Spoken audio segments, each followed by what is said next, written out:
tempo regimental de 25 minutos, o deputado Tadeu Alencar, do PSB, Pernambuco.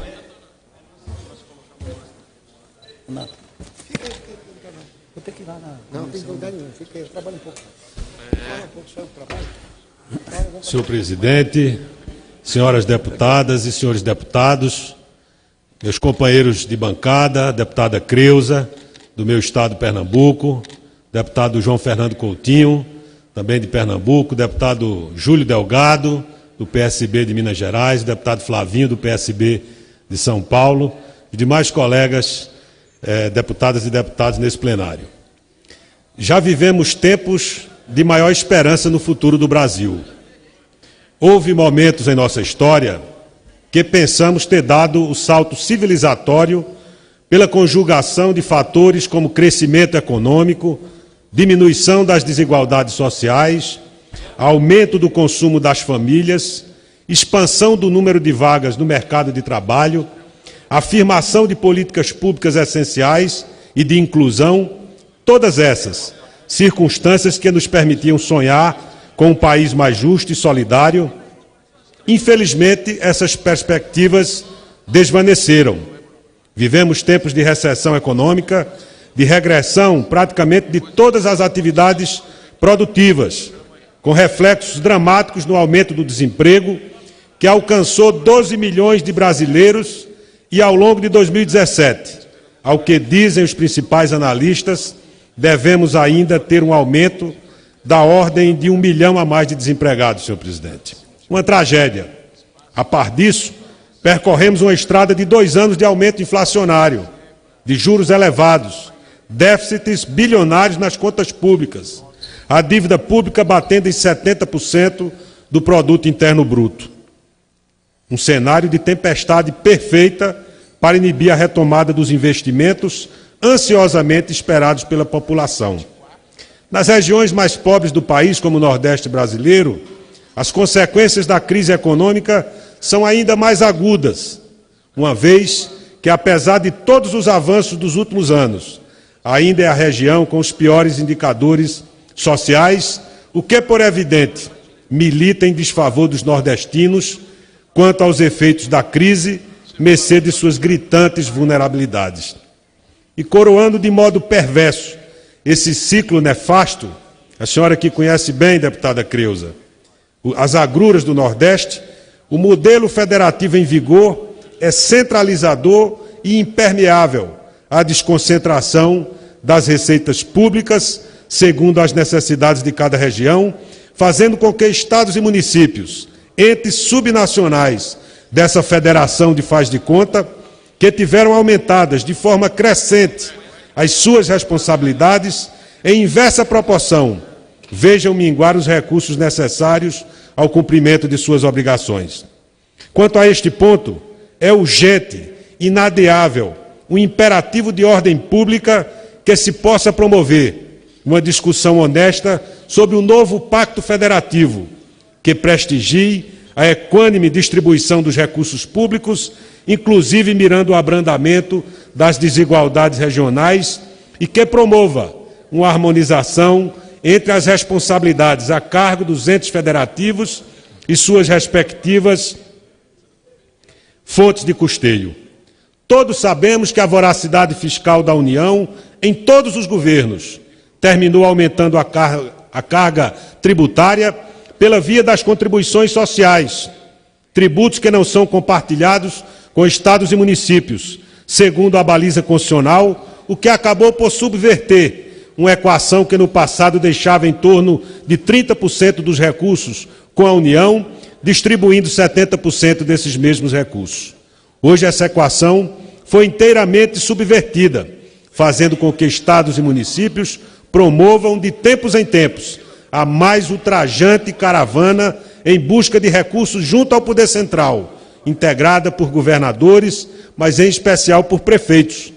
É vergonhosa essa romaria dos prefeitos a Brasília, mendigando apoio à justa expectativa dos seus munícipes, reduzindo o papel dos gestores eleitos, com grande expectativa da sociedade, ao papel de acanhados pedintes de pires na mão, garimpando os recursos a que deveriam fazer jus por direito e por justiça. Lembrou-me a obra capital de Vicente Nunes Leal, Coronelismo, Enxada e Voto, mostrando a submissão dos alcaiades a um modelo concentrador, afeiçoado à velhíssima república, que fideliza de modo compulsório e, sem dúvida, vexatório, a independência e a altivez, que são atributos fundamentais no bom exercício de função pública de tamanho relevo. Repito, a retomada dessa discussão federativa é urgente, é inadiável, é um imperativo de ordem pública. Por isso, faço um apelo ao presidente desta Casa, o deputado Rodrigo Maia, para que impulsione essa discussão que interessa a todo o Brasil, em especial ao Brasil profundo, que passa ao largo dessa atmosfera encantada em que parece, por vezes, viver a doce Brasília de Dom Bosco. Adicionalmente, caro deputado Tenente Lúcio, a crise econômica que a todos atinge e a crise federativa que atinge quase todos, ao Nordeste ainda são reservados os efeitos dramáticos de uma estiagem severa, pelo 6º ano consecutivo. Os rebanhos foram dizimados, as pastagens devastadas, os açudes e barreiros secaram, e até os reservatórios, nas regiões onde costuma chover bem, colocam em risco o abastecimento d'água até nas regiões metropolitanas, ordinariamente bem servidas de chuvas. Com os açudes, secaram também as esperanças do povo sertanejo. Secaram até mesmo as lágrimas. Vê-se o desolamento da fé esquecida. E olhe que o coração do sertanejo é feito à resistência da caatinga. Com as primeiras chuvas, mesmo sem a constância das invernadas, já renasce o verde que parece ter morrido. Mas a situação é muito grave, senhor presidente. A despeito das chuvas esparsas que caíram em algumas regiões do Nordeste, as previsões são alarmantes e apontam para mais um ano de seca. Há cidades como Iati, no agreste meridional de Pernambuco, em que a situação é de verdadeira calamidade pública. Por isso é que há necessidade de que o governo federal, com absoluta prioridade, intensifique as obras estruturadoras, como a transposição do Rio São Francisco e a adutora do Agreste, com seus respectivos ramais, entre diversas outras pequenas e grandes obras, que vão oferecer razoável solução para essa crise hídrica que assola o Nordeste e, em especial, os estados de Pernambuco e do Ceará, aos quais represento, um por delegação do povo pernambucano e outro por direito natural, pelo privilégio de descender dos índios cariris, que no passado dominavam a paisagem da Serra do Araripe, onde nasci. Mas a situação é de gravidade em todo o semiárido, como no sertão do Araripe, no sertão do Pajeú, e por isso, além das obras estruturadoras que precisam urgentemente ganhar ritmo, a necessidade de ampliação das políticas de redução dos efeitos da seca, como sistemas simplificados de abastecimento d'água, poços artesianos, cisternas, carros-pipa, que, embora paliativas, são de grande importância, merecendo um olhar estratégico do governo federal para atendimento principalmente das situações mais críticas e para que, de forma isonômica, em momento e matéria de tamanha gravidade, se evite a manipulação política deveras atentatória à dignidade da população sofrida. Chamo a atenção para o papel do Ministério da Integração, de Sua Excelência o eminente ministro Helder Barbalho, para que ad cautelam monitore e acompanhe de perto as ações de sua pasta, para que elas atinjam o mais possível as regiões castigadas pela dura estiagem que vimos atravessando. Chamo a atenção também por necessária cautela da Codevasf, Companhia de Desenvolvimento dos Vales do São Francisco e do Parnaíba, de especial relevância para a nossa região, para que cumpra de forma rigorosa o seu papel de bem atender a gente sertaneja e possa fazê-lo de forma ampla, evitando que se partidarize as ações dessa relevante instituição. Deputado João Fernando. Meu caro deputado conterrâneo Tadeu Alencar, eu quero parabenizar Vossa Excelência por trazer um tema tão importante para o debate nesta casa, no plenário de Ulisses Guimarães, no que diz respeito à necessidade de revisarmos a forma de distribuição dos recursos e também a autonomia dos estados e municípios. Os entes federados, especialmente os municípios, passam por uma situação realmente de muita dificuldade. E a centralização do poder precisa ser rediscutida. Portanto, Vossa Excelência traz esse assunto, que é um tema recorrente de discussão do nosso partido, o PSB, que já há algum tempo, através do nosso saudoso líder Eduardo Campos, vinha debatendo no nosso país, e Vossa Excelência, em boa hora, traz esse tema a ser discutido aqui na casa, e ao mesmo tempo alertando dos riscos e as dificuldades que o homem sertanejo, o homem do agreste, no Nordeste brasileiro e de modo especial no nosso querido estado de Pernambuco vem passando. Realmente é fundamental que haja uma sensibilidade maior e que haja também um acompanhamento, não só nas grandes obras, como a transposição das águas do São Francisco, a adutora do Agreste, mas como muito bem Vossa Excelência colocou, sistemas simplificados de abastecimento, perfuração de poços, para que desta maneira tenhamos uma melhor infraestrutura para atravessar essa grande seca que acontece em tempos no nosso Nordeste e que esta agora tem sido a maior dos últimos 100 anos. Portanto, eu quero parabenizar Vossa Excelência dignifica o povo pernambucano e certamente está realizando um mandato na direção daqueles que mais precisam, o povo sofrido do Agreste, do Sertão e de todo o Estado. Muito obrigado, deputado João Fernando. Peço ao deputado Júlio Delgado para dar sequência, depois eu lhe concedo com muita honra uma parte. Além de todos esses fatores críticos que minam a confiança dos brasileiros no seu futuro, vivenciamos uma crise ética sem precedentes, uma assustadora, sistêmica e endêmica corrupção, que pôs a nu as fragilidades do nosso sistema político e, em consequência, da própria democracia. Felizmente, a afirmação das instituições nacionais, do Poder Judiciário, do Ministério Público, da Advocacia da União e dos Estados, dos Tribunais de Contas, da Receita Federal, da Polícia Judiciária, das controladorias, de forma crescente e corajosa, vem dando substância ao espírito republicano tão vilipendiado pela própria República do Brasil.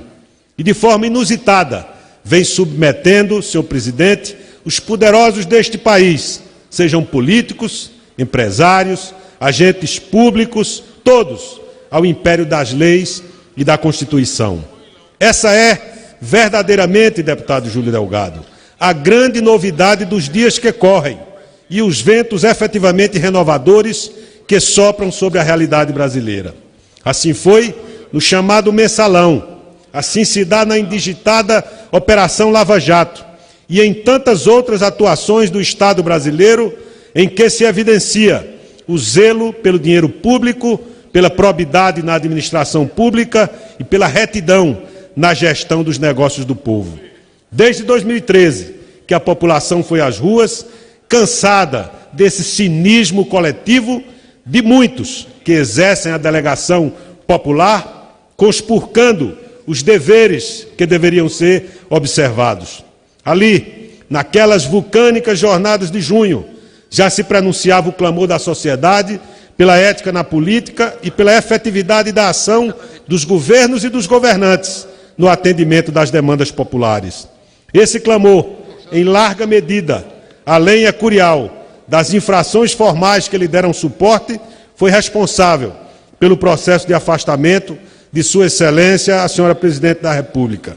Mas é um clamor, creiam-me, senhor Presidente, senhoras deputadas e senhores deputados, que não cessa, felizmente não cessa, alimentado dia a dia pelo sentimento de indignação e mesmo de revolta de uma sociedade visivelmente exaurida, extenuada pela frustração de tantos e tão bem engendrados botins e que quer a vida pública brasileira ser dirigida pelo princípio da moralidade.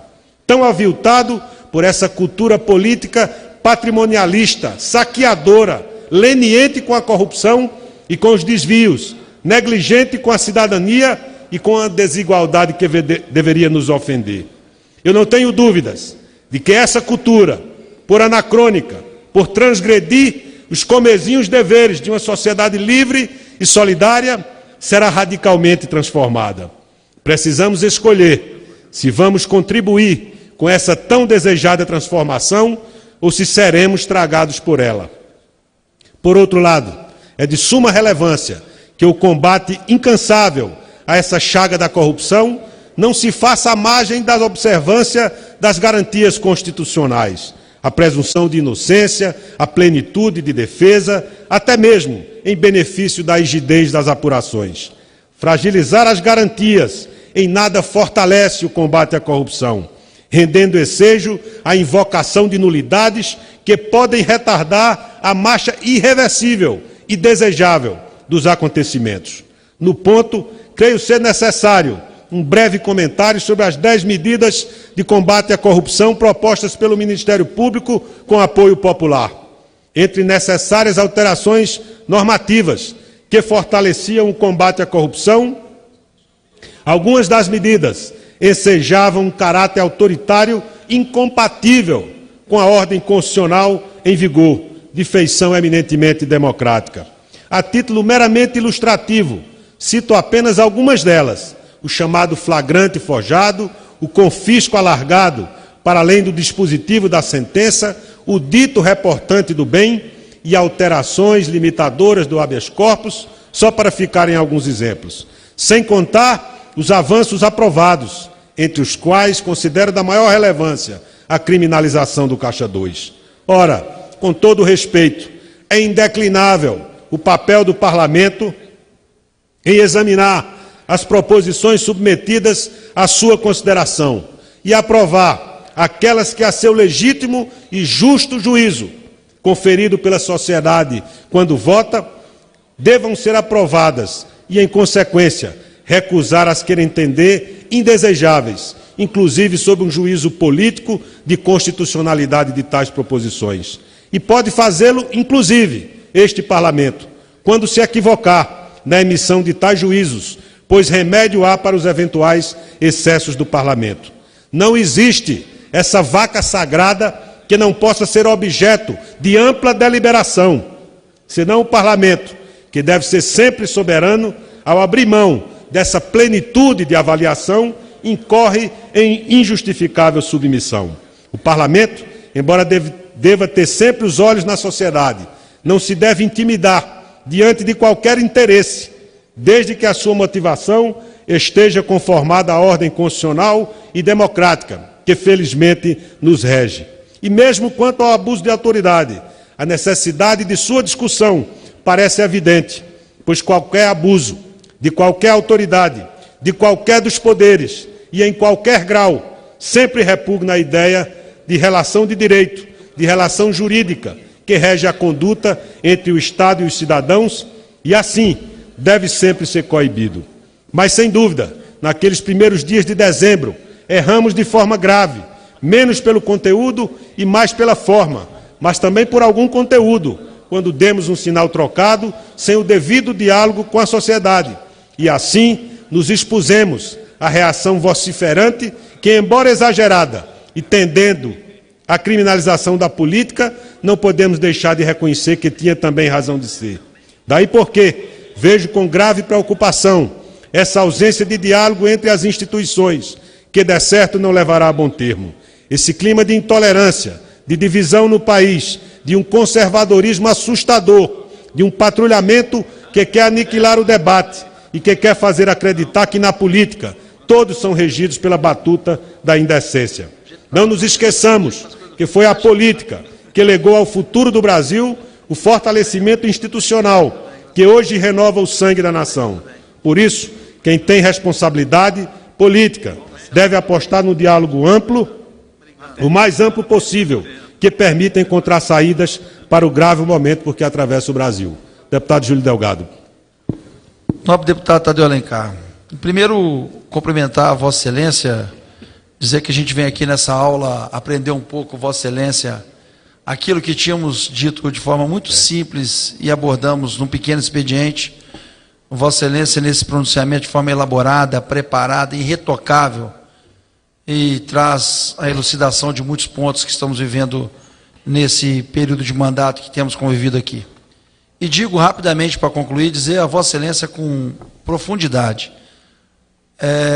As pessoas julgam muito os parlamentares que temos na casa e a qualidade dos mesmos, da representação que fazem dos seus estados e do seu povo. Vossa Excelência é um digno pernambucano, do representante do povo pernambucano, dos mais dignos, da qual eu não falo para Vossa Excelência que sabe disso, mas para o povo de Pernambuco, que tem um exímio representante aqui no Congresso Nacional, alguém que honra o Estado de Pernambuco, honra o voto dado pelo aquele cidadão que apostou ao trazer Vossa Excelência para esse parlamento, qualifica esse parlamento num momento de profunda crise que temos da classe política. Então eu fico só, de certa forma, enaltecido de ter a honra da convivência, de transformar essa convivência numa amizade e, acima de tudo, de aprender a cada dia com Vossa Excelência nos seus dias que temos passado juntos aqui no Congresso Nacional. Quem ganha com isso é o povo, quando diz que a representação não é feita, e quando a gente faz uma avaliação individual de cada parlamentar, eu tenho certeza que o povo de Pernambuco se honra muito de tê-lo trazido aqui para essa legislatura e que possa levá-lo em futuros grilhões e espaços da República de Pernambuco, porque Vossa Excelência não só merece, como está preparado para qualquer desses desafios. Parabéns, parabéns pelo seu pronunciamento, que de uma forma muito clara, muito objetiva, traduz aquilo que nós pensamos a respeito de muitos desses pontos que estão abordados nesse seu pronunciamento belíssimo que é feito aqui na tarde de hoje. Muito obrigado. Muito obrigado, deputado Júlio Delgado. É honroso para mim ouvir suas palavras, são um estímulo à nossa atividade na vida pública. Há sim uma agenda de reformas que é importante ser enfrentada. E o meu partido, o Partido Socialista Brasileiro, tem procurado fazê-lo, mas sempre olhando os interesses do país. E por isso entendemos que não serve a esses interesses a posição dos que não querem nenhuma reforma, que querem interditar qualquer discussão, e ainda mais por motivação eminentemente política. E aos que querem reformar tudo, sacrificando o debate e atropelando direitos, dando curso a uma agenda excessivamente liberal que, a pretexto de atualizar o perfil do Estado brasileiro, que muito tem a ser modernizado, quer fazê-lo cativo de interesses que nem sempre são os do povo brasileiro. Esse é o equilíbrio que nos cumpre perseguir no debate dessas reformas. O que for de interesse do país deve merecer o nosso apoio. O que for de interesse só de governo deve ser enfaticamente recusado. As duas principais reformas que estão colocadas à consideração do Congresso Nacional são a reforma da Previdência e a trabalhista. Ambas com potencial de mexer fortemente com o interesse dos trabalhadores brasileiros, inclusive o trabalhador rural.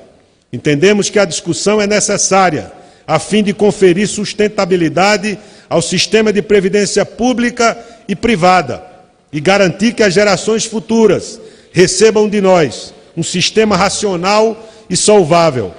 Por outro lado, há na proposta enviada pelo Poder Executivo medidas inaceitáveis que ferem manifestamente direitos sociais conquistados em anos de vinculação à Previdência, mostrando-se inafastável a necessidade de um diálogo amplo e honesto, tendente a aprimorar a proposta e pactuar uma reforma fruto de soluções negociadas entre governo, parlamento e sociedade.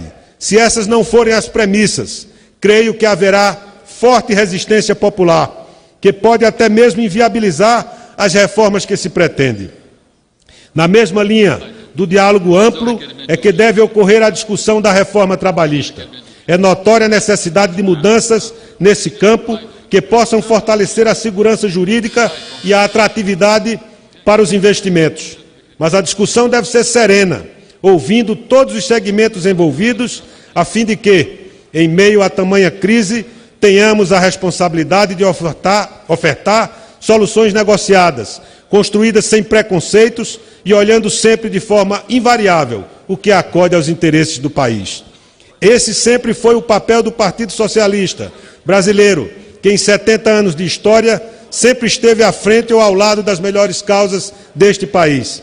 Jamais abrimos mão do nosso papel de um partido progressista, que não recusa compreender as transformações estruturais, porque passa o mundo numa ordem econômica global que muitas vezes reclama atualizações do nosso ideário, mas jamais devemos permitir vê-lo desfigurado por tentações de qualquer espécie, cargos, benesses, o que quer que seja. Temos compromisso... Para concluir, presidente, temos compromisso com a sociedade mais justa e com menos desigualdade. E, para tanto, ainda é de vital importância o papel do Estado como instrumento de equalização desses desafios, que obviamente não pode ser atribuível ao mercado e ao mundo privado, que por óbvio é regido por outros interesses, por mais legítimos.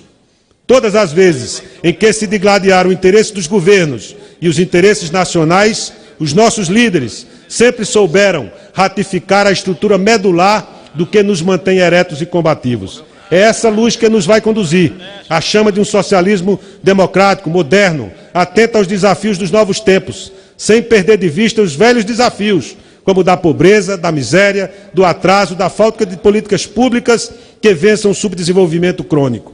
Foi isso que nos motivou a oferecer ao Brasil um projeto de país na candidatura de Eduardo Campos. Por isso vejo, cada dia com maior nitidez, a necessidade de manter as conquistas como a do equilíbrio fiscal, do saneamento das contas públicas, da inclusão, mas que se possa alcançar um equilíbrio fiscal dinâmico, o estado do fazer, aquele em que os governos cumpram o seu papel de prover políticas públicas afirmativas em todas as áreas, mas em especial na mais estratégica delas, na educação, que é a chave principal para a resolução dos nossos crônicos problemas. A crise, pela sua profundidade, pede responsabilidade política e espírito público. No ano em que se comemora, para concluir, presidente, os 200 anos da Revolução Pernambucana de 1817, que tingiu o nosso sangue com o espírito libertário que moveu os nossos heróis, que possamos nos inspirar nesses exemplos de irredentismo e de coragem. O momento é grave, pede largueza de visão e firmeza de propósitos. Onde houver os insumos para a retomada do crescimento, para a saída das tantas crises em que nos vimos inseridos, temos o dever de buscá-los. E é o Parlamento, como instituição democrática, a quem o povo brasileiro atribuiu essa responsabilidade, que deve patrocinar a busca desses caminhos, que também estão ávidos por serem encontrados. Cumpramos o nosso papel. Afinal, como lembra a nossa rosa predileta, o Guimarães, o que a vida quer da gente é coragem.